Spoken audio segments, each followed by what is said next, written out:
Bonjour à tous, bienvenue dans cet épisode 3 de tutoriel sur le storyboard et puis d'une manière un peu plus large iOS 8 et certaines pratiques que je vous montre. Vous êtes libre de les utiliser après comme vous voulez. Et puis voilà. Bon, bah alors aujourd'hui on va reprendre ce qu'on faisait dans l'épisode d'avant. Euh, je vais parler des split view. Je vais aussi parler de comment utiliser plusieurs storyboards et pourquoi le faire. Euh, et puis je vous montrerai comment instancier des contrôleurs qui sont issus d'un storyboard à partir du code. Euh, je reparlerai peut-être un petit peu de certains trucs que j'ai abordés hier, et puis on verra comment ça va se passer au niveau du temps, etc. Donc aujourd'hui, pour pas faire comme hier, un épisode qui dure 1 h 30, je vais mettre un chrono en route, comme ça, d'ici une demi-heure, je saurai qu'il faudrait que je, que je finisse un petit peu ce que je suis en train de faire, et puis que je conclue. Donc voilà, bon, bah du coup, on va pas discuter trop longtemps plus, on va y aller. Donc on va fermer ça. Oui, je voulais répondre à deux trois trucs que j'ai vu dans le forum. Je vais en parler au long pendant la vidéo. Voilà, donc on va commencer. On va rouvrir le projet, voir où on en était juste. Hop. Donc voilà, alors si vous vous souvenez, hier ce qu'on avait fait, attendez, je vais faire un peu de place. Alors on m'a demandé si je pouvais augmenter un peu la taille du code parce que sur les petits écrans c'était un peu compliqué. Alors, il me semblait qu'on pouvait faire avec commande plus, mais il veut pas, il fait tout. Est-ce que... Non, non, non. Bon, écoutez, la prochaine fois, j'essaierai de voir avant si je peux augmenter la taille du code. Sinon, bah écoutez, si vous pouvez zoomer. Bon, là, j'ai pas trop de code. Tout à l'heure, je mettrai un peu plus de code. J'essaierai de le mettre bien en plein écran pour que au moins vous puissiez... qu'il y ait pas trop... que ça soit pas dans un coin de l'écran tout petit, etc. Bon, du coup, alors où on en était hier, c'est ça. Alors, donc oui, hier on avait fait notre bouton. Donc si je build, il me semble que ça fonctionnait correctement. Euh, Hop. Donc là oui, tout à fait, avec notre bouton qui instancie notre contrôleur, qui performe un segue et qui arrive sur un deuxième contrôleur qui est un table view controller avec des données. On s'en fout de ce qu'il y a dedans pour l'instant. Du coup, ce qu'on va faire, alors j'ai vu que dans le forum, il y a quelqu'un qui parlait qui disait que, il fallait quand même ajouter du code pour instancier des storyboards, etc. Enfin, pour instancier des contrôleurs depuis le storyboard, etc. Pas tout à fait en fait. Là, j'ai ajouté du code pour que mon tableau data ici soit passé comme argument pendant le segue. Mais regardez, ce qu'on va faire, c'est que on va l'enlever d'ici, commande X, voilà. On va enlever la méthode prepare for segue. Donc vous voyez que dans mon view controller, j'ai plus rien. Hop, on va le tirer un peu. On va même le mettre là. Voilà. Bon. Dans mon view controller, il n'y a absolument rien comme code. Et dans mon table view controller, ce que je vais faire, c'est que je vais reparler un petit peu de lazy instantiation ici. Donc voilà, dans mon table view controller, ce que je vais faire, c'est que je vais instancier mon tableau data directement. Donc ici, j'en ai parlé un petit peu, ça a fait peur à certains parce que c'était des techniques un peu plus, qui sont pas spécialement très explicites ou peut-être que tout le monde n'utilise pas. Les lazy instantiation, donc c'est le fait d'utiliser des setters pour que les variables soient set au moment où on en a besoin, au moment où on les appelle. Donc là, par exemple, vous voyez que ma variable data, ce que je vais faire, je vais la mettre en privé. Je vais juste coller mon bidule pour pas le perdre. Hop. Là, je vais mettre tout ça en privé. Hop. Yep. Et on va mettre juste ça comme ça. Voilà. Donc vous voyez que ma variable data, maintenant, elle est privée. Elle est plus déclarée en public, tout ça. Donc le seul moyen pour moi de lui attribuer une valeur, ça va être de le faire ici. Du coup, ce que je vais faire, c'est que je veux que cette valeur, elle soit prête quand je vais l'appeler. Je veux qu'elle soit systématiquement dedans. Et comme je vous l'ai dit hier, le table view, je ne sais pas exactement à quel moment il s'initialise. En fait, il y a moyen de le savoir exactement à quel moment c'est, mais on va partir du postulat qu'on ne le sait pas. D'accord? Parce que des fois, effectivement, mettons quand on travaille avec du réseau ou éventuellement quand on travaille avec Core Data, des fois, on ne sait pas quand. Enfin, c'est compliqué de tenir l'ordre d'instanciation de tout, de les laisser tous dans le bon ordre. Des fois, il n'y a pas une seule fonction qui fait tout, enfin, qui fait toute une procédure en instanciant nos bonnes variables dans le bon ordre. Du coup, ce qui se passe plus souvent, c'est que les variables qui vont avoir besoin d'autres variables vont les appeler. Et si elles sont pas 7 à ce moment-là, ça va nous sortir une erreur, on va remonter sur un nul quelque part, et au bout d'un moment, soit ça va pas marcher, soit ça va planter. Et du coup, pour ça, il y a quelque chose de très pratique, donc que je vais faire là. Je vais le mettre tout en haut, d'accord? Ici, tac, voilà.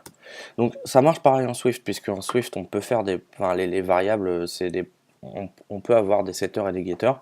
Alors je l'ai fait, je vous avoue que je sais plus comment, je suis pas spécialement à l'aise avec la syntaxe de Swift, donc je sais plus exactement comment ça se goupille, mais il me semble que c'est pas c'est pas plus compliqué que ça en fait. Quand vous créez une variable, en var, bon, en Swift, je crois que le getter et le setter viennent gratuits avec. Donc pour ceux qui connaissent pas le getter et le setter, ce que ça signifie, c'est que en fait ici en Objective-C, le property c'est pas vraiment une variable. Le property c'est un ensemble de trois choses. Donc ça va être un ensemble de ça. Hop, je vais le faire ici. Donc il y a un synthesize, c'est quelque chose qui est explicite et que vous voyez rarement, quasiment jamais en fait. Donc il y a un synthesize ici qui fait hop, comme ça. Pardon. Voilà. Donc vous voyez ici, en fait, le synthesize, il veut dire que cette property ici, elle correspond à la variable locale underscore le nom de ma property. Donc là, par exemple, data. Euh, c'est un mécanisme qui a été introduit avec Arc, je crois, et qui est autonome dans Objective-C. Donc le synthesize, en principe, vous avez quasiment jamais à le mettre. À part, dans un seul cas, c'est si vous surchargez la méthode du getter et du setter, où là, le synthesize vient plus gratuitement. Mais en principe, le compiler est assez intelligent pour vous le signifier, et Xcode vous met un petit warning. Donc le synthesize ici, je ne vais pas avoir besoin de le mettre, puisque je vais toucher seulement le getter et pas le setter. Voilà. Donc ici, ce que je vais faire, c'est que la méthode get de ma property data, ça va être get data. Enfin, ça va pas être get data, ça va être data tout court en fait. C'est la méthode qui renvoie un tableau qui s'appelle data de mon myTableViewController. Donc ce que je vais faire ici, c'est que en principe voilà, l'autocomplétion me le donne. Donc ici, je suis dans ma méthode get data. Elle s'appelle data tout court, mais c'est get data. Si jamais vous faites du web ou des trucs comme ça, c'est l'équivalent. Donc ici, ce qu'on peut faire, c'est tester si la variable locale existe. Donc ici, je fais une condition simple avec, voilà, si data, il n'y a rien dedans, donc si elle est à nil, je vais passer dans la condition ici. Donc, du coup, ici, ce que je vais faire, c'est que je vais lui dire data égale, hop, je vais coller mon tableau. Voilà, donc là j'accède, alors c'est le seul endroit dans le getter et dans le setter où vous avez, enfin, techniquement le droit d'accéder aux variables locales qui commencent par un underscore. En dehors des getters et des setters, c'est pas recommandé d'y accéder. Vous pouvez, mais il me semble que le compiler gueule et en plus c'est pas spécialement du fait d'Arc, c'est pas spécialement recommandé. Donc voilà. Et donc dans le getter ici, il faut que je retourne quelque chose, donc je retourne data. Hop. Donc là ici, vous vous trompez pas sur un des trois points là, c'est que par exemple ici, faites pas un return, ça m'arrive des fois de le faire quand je fais pas gaffe. Voilà, parce que là, vous tombez sur quoi? Vous tombez sur une infinite loop et votre programme, il va cracher et potentiellement l'iPad va s'éteindre. Parce que, pourquoi? Parce que le self.data, il va appeler cette méthode-là. Le point, c'est juste une façon de l'écrire. Vous pouvez aussi écrire comme ça. Ça marche tout pareil, c'est juste une méthode. C'est juste que ils ont mis des shortcuts avec des points. Mais si vous n'êtes pas obligé de les mettre, vous pouvez appeler les properties comme des méthodes. Et c'est pour ça que certaines méthodes qui renvoient quelque chose et qui prennent pas d'argument, vous pouvez les appeler comme des properties, même si elles sont pas déclarées. Il va pas vous faire l'autocomplétion, mais une fois que vous l'aurez noté, il va pas gueuler.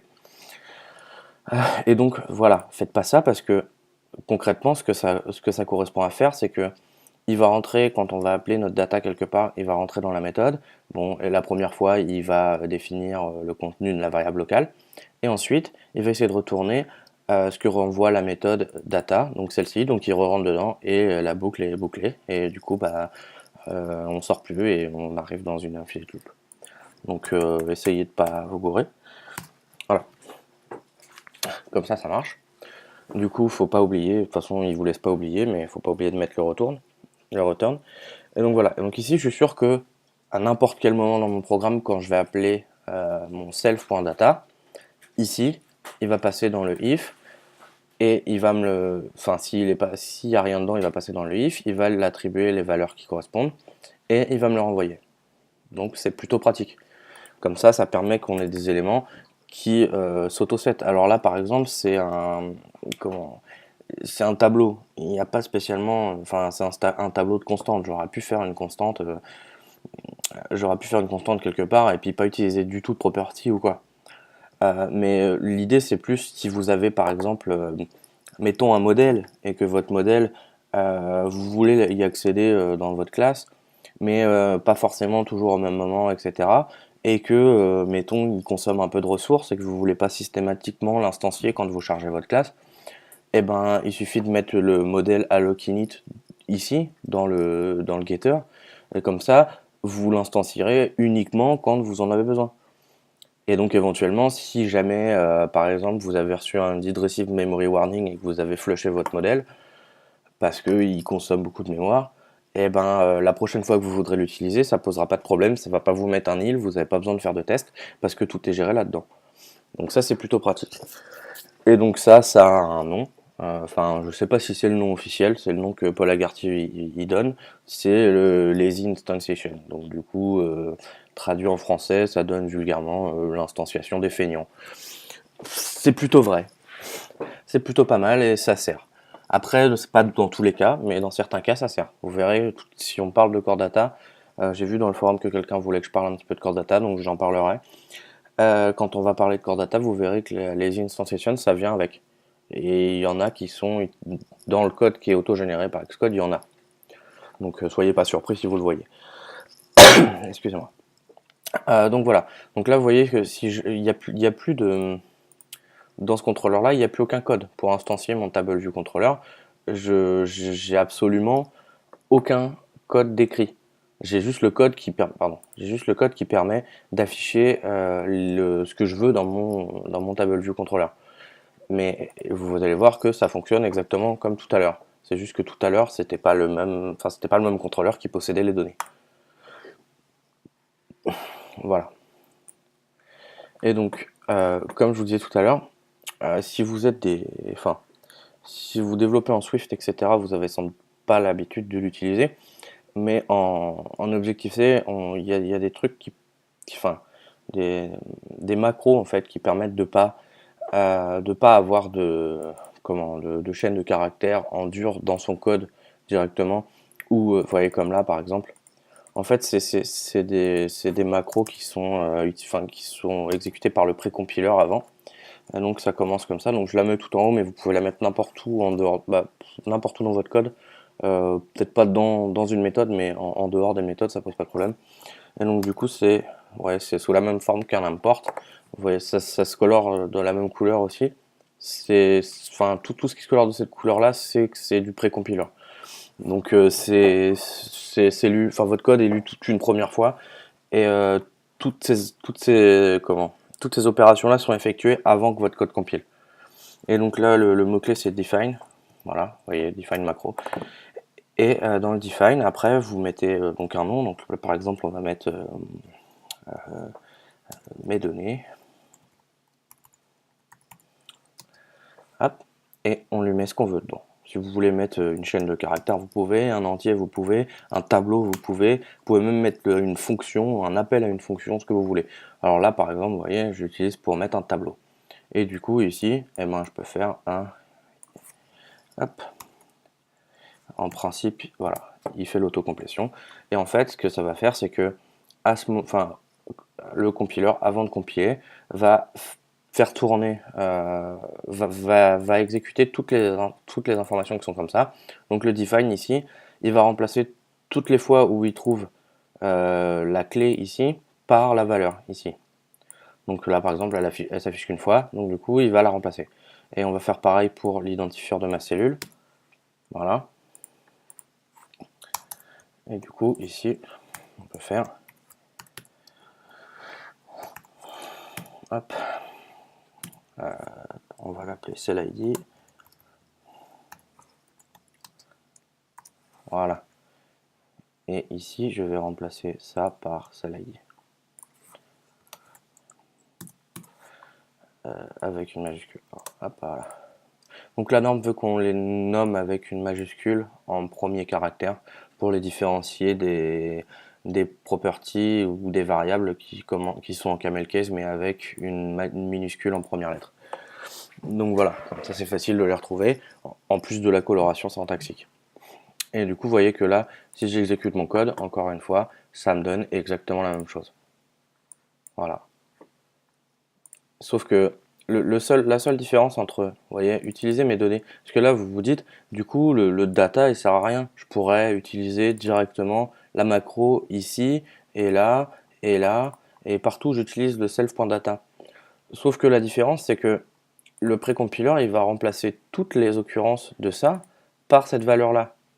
Alors que en utilisant data, j'ai qu'une fois en mémoire mon tableau. Sinon, je crée 4 tableaux. Enfin, concrètement, je crée un tableau ici. Bon, bah, du coup, pas là, mais je crée un tableau ici. Et à chaque fois que la méthode va être appelée, je vais créer un nouveau tableau. Donc là, si j'ai 4 cellules, ici, je vais créer 4 fois mon tableau. Donc, pas, au niveau mémoire, c'est pas spécialement, c'est pas spécialement intelligent de faire ça. Mais par contre, c'est bien de, par exemple, regrouper toutes ces constantes quelque part comme ça. Surtout quand c'est des quand c'est des magic numbers ou des trucs comme ça que vous mettez quand vous êtes en debug ou quoi, vous pouvez les mettre tous comme ça. Et après, comme ça, pour les changer, c'est facile, vous les retrouvez tous au même endroit. Ça évite d'avoir à tripatouiller dans le code et puis à changer un numéro par-ci, un numéro par-là. Voilà, là vous changez, comme ça vous voyez comment votre layout il apparaît, voilà, comment votre dessin il se fait. Et après, dans l'absolu, c'est mieux d'enlever tous les magic numbers et tout le contenu qui pop comme ça en vrac, mais des fois on peut pas s'en passer. Et du coup, c'est bien d'utiliser cette technique. Après, voilà. Du coup, voilà, c'était pour finaliser un petit peu ce qu'on a vu dans la vidéo précédente. Pour moi, c'était hier, donc si je dis hier, vous saurez que je parle de celle-ci. Donc voilà. Alors, un des points qui m'a été demandé, c'était comment faire un split view. Du coup, comment faire un split view en utilisant le storyboard? C'est vachement plus simple que de faire un split view dans le code, enfin selon moi en tout cas. Le seul problème qui va se présenter à nous maintenant, c'est que moi les split views je les utilise jamais, donc je me souviens jamais comment on fait. Mais il n'y a pas de crainte à avoir, c'est que je me souviens jamais comment on fait, mais pourtant j'arrive toujours à le faire. Comment je fais? C'est pas compliqué, regardez. On va faire un nouveau projet, on va prendre un master detail ici. Il vient direct avec un split view, donc il n'y a même pas besoin de se prendre la tête. Si vous voulez faire un split view, honnêtement, utilisez le master detail. Et donc là, alors on va pas mettre useCore data pour l'instant parce qu'il rajoute une flopée de code qui est pas spécialement, enfin qui là pour l'instant risque de plus perturber les gens qu'autre chose, mais donc on va l'appeler SplitView, le projet. Voilà. Hop, on est parti. On va le mettre sur mon bureau, c'est très bien. Voilà, vous voyez qu'il vous génère tout un tas de trucs, dont un storyboard qui contient. Alors attendez, je vais me mettre pour pas que ça soit trop perturbant à regarder. Hop, trop fouillis. Voilà. Ouais, donc en plus il en met une tartine.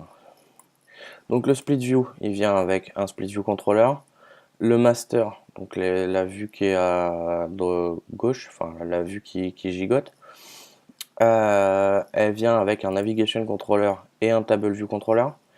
Et le detail, il vient avec un navigation controller aussi, pardon, et un view controller classique. Donc vous voyez, il vous sort les 5 contrôleurs d'un coup. Alors après, il en implémente que 2. Il implémente le master et le detail view controller. Donc si on la build comme ça, l'application, je sais plus à quoi elle ressemble, je crois que c'est un truc avec... hop là, attendez, faut que je quitte l'autre. On va faire ça. Hop, voilà, comme ça va être mieux. On va la mettre sur iPad parce que sur iPhone, c'est pas spécialement intéressant. Là. Et du coup, le split view, il vient... on va tourner ça. Voilà. Donc il vient comme ça, il n'y a rien dedans, vous pouvez faire plus, il vous met un timestamp et quand vous cliquez dessus, il vous affiche le timestamp en grand. Voilà, c'est juste ça. Et le table view vient aussi avec les trucs d'édition. Je crois que même que le swipe est géré. Voilà. Donc vous voyez, il vient déjà plutôt complet. C'est plutôt pratique. Là, j'ai absolument rien fait, j'ai juste généré le projet de base. Donc déjà, je me dis que là-dedans, juste en lisant le code que Apple a mis dedans, je devrais être capable de comprendre comment fonctionne le truc et de le tirer à mon avantage après. Donc ce qu'on va faire, c'est qu'on va faire exactement ça, on va regarder un petit peu le code, comment il fonctionne. Donc on va commencer dans le app delegate parce que le split view controller, il faut instancier des trucs à la main dans le code. Donc là, qu'est-ce qu'ils font? Attendez, je vais le mettre comme ça on a les deux. Donc ici, on voit que dans le point H, ils ont une property window, donc qui référence l'application en fait. Alors pour la petite explication, si jamais quelqu'un ne le sait pas, le UI window il vient de Mac parce que sous Mac c'est un système fenêtré, donc vous pouvez avoir plusieurs applications qui tournent chacune dans leur fenêtre. Du coup, ils sont partis sur la même brique, on va dire, qui pour iOS, alors que par définition c'est un système mono fenêtre puisqu'il n'y a que l'écran quoi. Vous n'avez pas plusieurs fenêtres à l'écran, même si maintenant éventuellement sur les iPad Air 2 on peut avoir des split view, enfin du vrai multitâche, mais pour l'instant c'est pas encore le cas. Ça sera le cas sous iOS 9. Pour ceux qui ont regardé la WWDC, vous voyez de quoi je parle. Les autres, ça vient d'être annoncé dans la WWDC, le multitâche réel en fait, où on peut avoir deux applications qui tournent côte à côte sur un iPad. Donc voilà. Mais pour l'instant c'est pas le cas et du coup c'est hérité de macOS. C'était pour la petite histoire. Donc ici qu'est-ce que ça fait? Alors dans le application definite launching tout ça, vous voyez déjà qu'il est split view controller delegate, le app delegate. Donc en plus d'être le app delegate, il est split view controller delegate. Donc il va réagir pour un certain nombre d'événements, pour un seul en fait. Donc qu'est-ce qu'il fait? Au lancement de l'application, il instancie un split view controller. En fait, il instancie pas vraiment. Il récupère le root view controller. C'est le storyboard dans l'ordre de lancement de l'application va instancier cet élément-là. D'accord? Parce que le storyboard il va l'instancier par le storyboard. Donc, elle va instancier ce split view controller ici. Donc ici, ce qu'ils font dans le app delegate, c'est qu'ils le récupèrent. Donc vous voyez, ils créent une variable split view controller et ils récupèrent le root view controller de window, voilà, de la variable window. Et du coup, ils n'ont même pas besoin de faire des tests ou quoi que ce soit, ils savent juste un cast suffit. Ensuite, là ce coup-ci, il récupère le top view controller entre guillemets du split view, donc qui est pas du coup le last object. Donc c'est quoi? C'est navigation controller de display mode button. Il récupère celui de, je pense que c'est celui du detail. Je crois que le detail c'est le last object dans les view controllers. Dans split view, on peut regarder, on va regarder. Pour pas dire de bêtises, on va regarder la doc. Hop, elle s'ouvre sur le mauvais écran, pardon. Donc, qu'est-ce qu'ils disent ici? Tac. View controller. The property contain two view controller. When it collapses, the property contain only one view controller. The first view is always the master, and the second controller, the view controller is the detail. D'accord. Donc ce que ça veut dire, c'est que le split view controller, quand il est en mode où il peut afficher enfin, le master et le detail, le dernier élément du tableau, ça va être le detail, et sinon c'est le master. Du coup, apparemment, il me semble que c'est ça. Enfin là, en tout cas, ils s'en foutent. Ils récupèrent le navigation controller et ils lui collent un bouton. Donc voilà, display mode button item. C'est pour, je pense que ça doit être le bouton retour. Écoutez, au pire, ce qu'on peut faire, c'est que on va le builder comme ça un coup et on va voir ce que ça fait après. Hop, donc là, si je le tourne, là, il me met ça, il me met ça. Ok. Maintenant, si je commande ça, qu'est-ce qu'il va faire? On va voir si on pète tout ou pas. Vous voyez, quand je sais pas, moi je teste des trucs et voilà. Il affiche plus le bouton pour afficher le master. Alors le master s'affiche bien en landscape, mais par contre en portrait, il affiche plus rien. Donc il récupère le detail et il ajoute un bouton. Donc voilà. Tac, on va remettre ça. Donc il affiche le bouton qui permet de faire slider le detail et il se définit comme delegate. Donc du coup, le delegate, il implémente juste une seule méthode, le split view controller, collapse secondary view controller, on to primary view controller. Voilà. Donc là, je vais agrandir un peu pour que vous voyez toute la méthode si vous voulez. Voilà. Tiens, je peux me faire comme ça, c'est plus simple. Hop. Donc qu'est-ce qu'il fait? Si le secondary view controller est un navigation controller, donc là, vous voyez, on en reparle un petit peu de l'introspection. Voilà, il cherche la classe, donc il utilise le iskine class, qui est une méthode qui est héritée par toutes les classes qui héritent de NSObject ou qui souscrivent au protocole NSObject. Donc tous les éléments de UIKit, tous les éléments de fondation, quasiment. En fait, tout ce qu'il y a dans iOS hérite ou soit hérite de NSObject, soit implémente le protocole NSObject et répond à ce genre de sélecteur, sauf les trucs du genre CGRect ou CGPoint qui sont des types C. Mais tous les types Objective-C implémentent, enfin descendent d'une manière ou d'une autre de NSObject et implémentent ce genre de méthode, donc vous pouvez l'utiliser. Donc voilà. Donc là, il teste si c'est si le secondary view controller est un navigation controller et euh, si c'est le cas, il le cast, il récupère le top view controller et il regarde si c'est, enfin s'il est de classe detail view controller. Et si c'est ça, hop, il regarde si le detail item est nul, donc si le bouton est nul. Si le bouton est nul, il renvoie oui. Ça veut dire que j'imagine comment le, le master est affiché. Et si le bouton est pas nul, ça veut dire qu'il faut afficher le master. En gros, c'est ici, il passe par de, enfin, il cache le master et ici, il l'affiche, un truc du genre. Bon, voilà. Après, je vous laisserai lire la doc pour savoir exactement quand c'est appelé ou faire des tests, hein. C'est pas compliqué, hein, pour voir quand c'est appelé. On met un breakpoint ici, on build l'application et on voit quand c'est appelé et où ça passe. Alors attendez, désolé, j'ai fait un peu. Hop, voilà. Quand c'est qu'il passe? Là, il passe pas là. Ah, parce qu'il passe quand on tourne non plus. Bah, il a pas l'air d'être appelé. Ok. Bah, vous voyez. Aucune idée à quoi il sert. Merde, j'ai cliqué à côté du simulateur encore une fois. Quand tu veux. Voilà. Ouais, je sais pas. C'est sans doute. C'est peut-être quand il apparaît sur un smartphone alors. On va tester. Hop, ici. Peut-être quand il apparaît sur un smartphone pour pas afficher le detail. Voilà, c'est ça. Donc ça, là, mais c'est la méthode qui, enfin, c'est ça qui permet de gérer l'affichage sur un smartphone pour pas afficher le split view, mais pour afficher sous la forme d'un navigation controller. Donc c'est quelque chose qui est géré tout seul par le vidéo. Ah putain, c'est grand, pardon. Attendez, je vais dézoomer.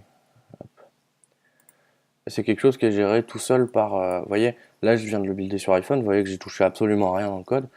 Et le fait que ça s'affiche plus comme un split view controller, mais que ça ait un affichage différent ici, et que quand je clique dessus, il me l'affiche dans un navigation controller sans me mettre de barre sur le côté quoi, aux caisses, c'est absolument géré automatiquement.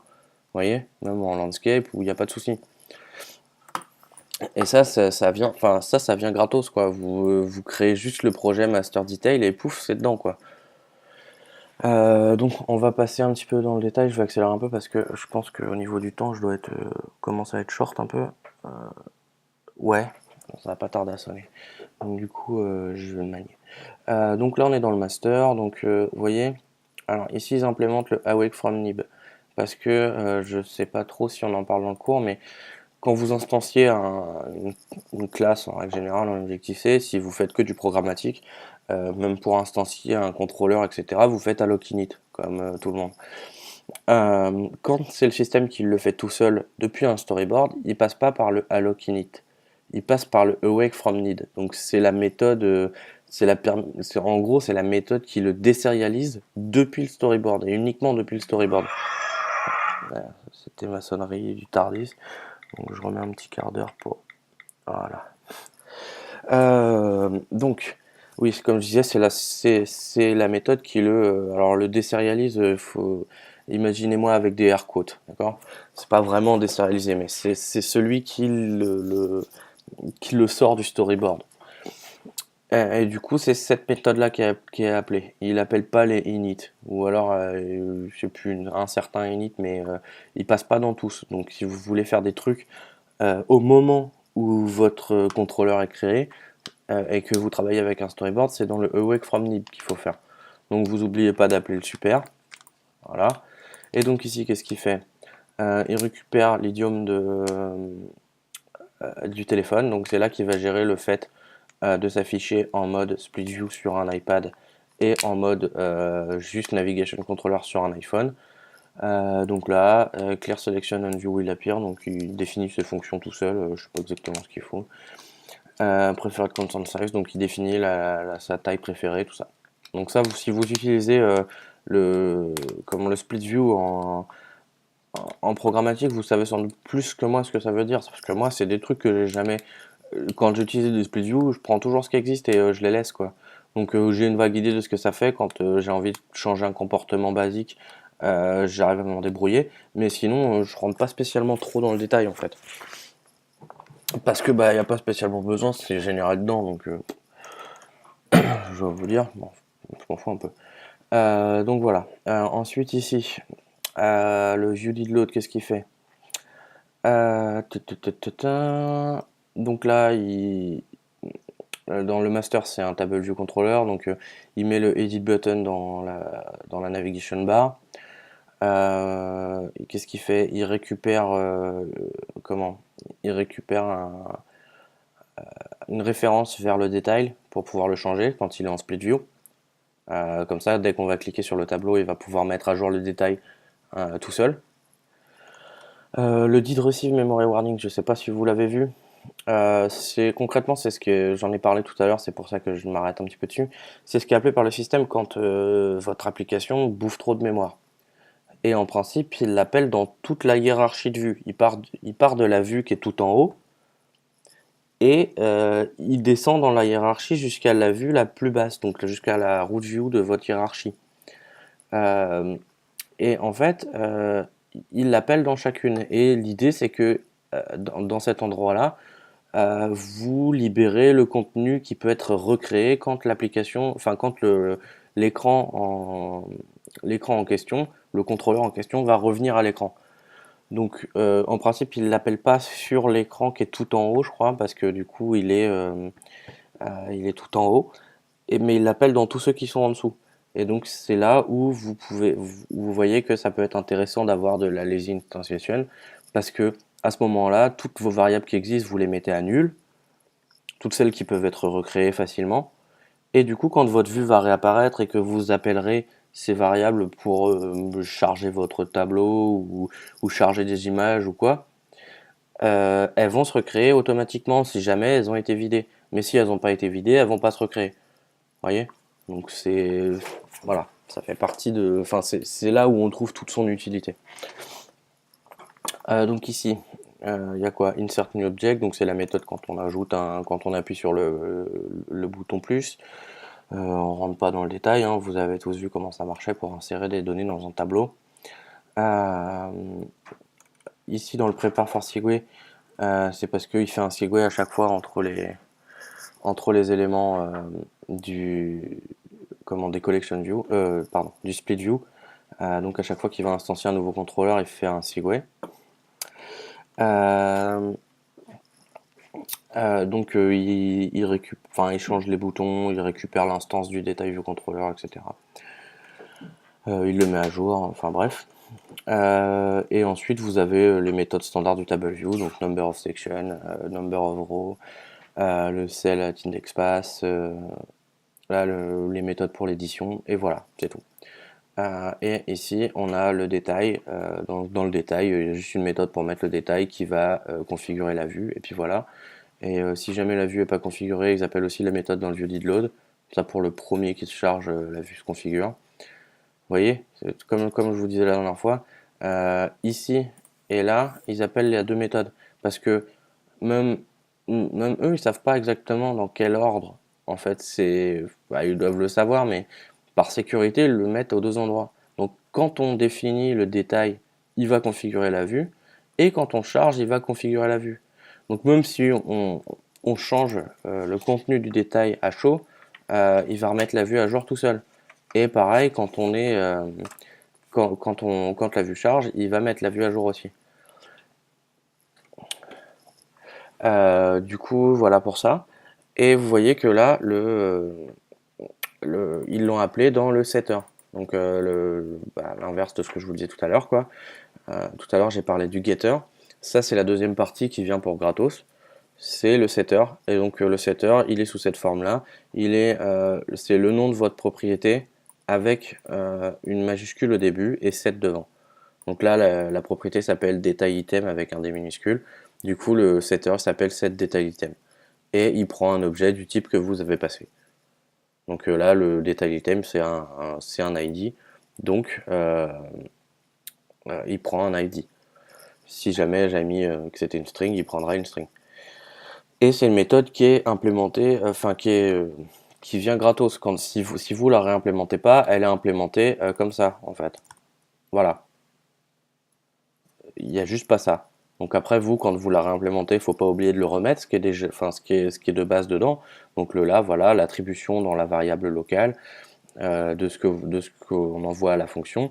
Et comment bah voilà, enfin là c'est si il n'y a pas rien dedans, donc il n'y a pas nul, il met dedans. Vous n'êtes pas obligé de faire le test parce que là, du coup, ça veut dire qu'on peut pas, une fois qu'on l'a définie, on peut pas la remettre à nul si jamais on voulait on ait un affichage vide par exemple. Donc c'est pas forcément enfin voilà, là ils l'ont fait parce qu'ils ont leur raison, mais vous n'êtes pas tout le temps obligé de mettre le if pour le coup là. En principe, il y a juste cette ligne là en fait dedans, dans la version standard en tout cas. Euh, et donc voilà. Et donc ça, c'était comment faire un split view dans le code. Alors moi, j'ai une réunion qui va commencer dans un quart d'heure, donc je vais devoir y aller. Donc je pense que je vais arrêter la vidéo là. Euh, je reprendrai peut-être demain ou après-demain. Peut-être que la vidéo d'après, si je fais pas de vidéo demain, après-demain j'en ferai une plus longue où je rentrerai un peu plus dans les détails peut-être, parce que j'aurai un peu plus de temps vendredi. Mais voilà, pour ce soir, je vais devoir m'arrêter là. Donc j'espère que ça vous a servi un petit peu, que vous avez vu comment ça fonctionnait. L'idée, c'est pas spécialement que vous compreniez comment ça marche, là en tout cas. L'idée, c'est que vous le testiez par vous-même et que vous le compreniez par vous-même. Vous voyez, moi, le split view, je l'utilise jamais, donc je sais pas comment il fonctionne exactement dans le détail. Je sais comment je peux m'en sortir pour utiliser un split view. C'est ce que j'ai fait dans l'exercice où il y avait besoin d'utiliser un split view. J'ai généré mon application comme ça et ensuite j'ai changé les trucs que j'avais à changer. Du coup, vous voyez, ça vient pour gratuit avec le storyboard. Vous générez votre projet en master detail et pouf, tout ça c'est dedans là, j'ai pas tapé une ligne de code. et j'ai un truc qui fonctionne déjà. Alors il fonctionne mais il fait rien, mais voilà, c'est un truc qui fonctionne. Et vous voyez que ça vient plutôt gratos. Donc voilà. Du coup, je vais m'arrêter là, comme je le disais. J'essaierai de faire ça demain, et de reprendre demain. Et si je peux pas reprendre demain, vendredi, je ferai une vidéo un peu plus longue. Donc voilà, en attendant, je vous souhaite une bonne soirée. Et puis, bah écoutez, à la prochaine.